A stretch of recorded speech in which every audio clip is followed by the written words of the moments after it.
Hello, I'm Dr. Graham Teague.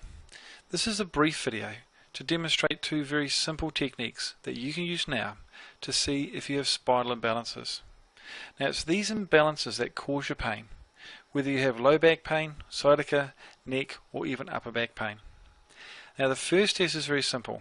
All you're doing is looking at your pelvic height.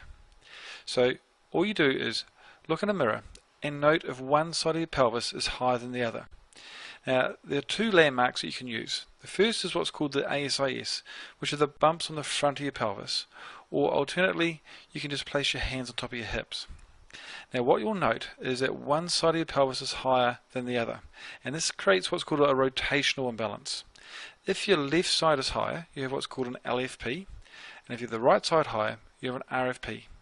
Now, the bigger the height change, the bigger the imbalance is occurring in your spine.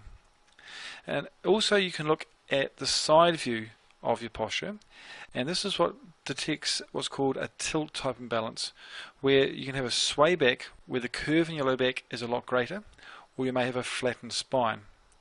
Now it's the pelvis which is the foundation of your spine, and it's the imbalances that are centered around here that can create pain throughout your spine, causing both muscle as well as joint tension.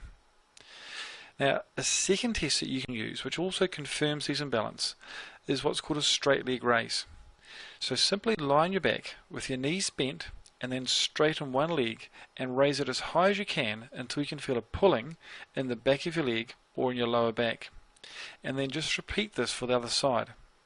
Now there are two things that you will note. First that you may find is you can lift one leg higher than the other side.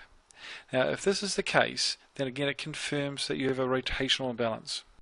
Secondly, people should be able to lift their leg up to almost 90 degrees.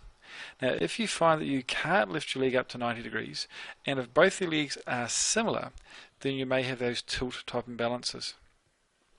But these two simple tests indicate that there are imbalances in your spine. Now the greater the change, the more the imbalance. If there's minimal change, then it means that your pain is very simple and very quick to remove. If the imbalances are greater, then pain is still very simple to remove, but it will take a small amount of time to return your spine to balance. But these two tests can be used to detect your imbalances now, but you also can use them to monitor your imbalances. Long-term wise, you can use these same tests to make sure your spine stays in balance, which is important for a long-term future of being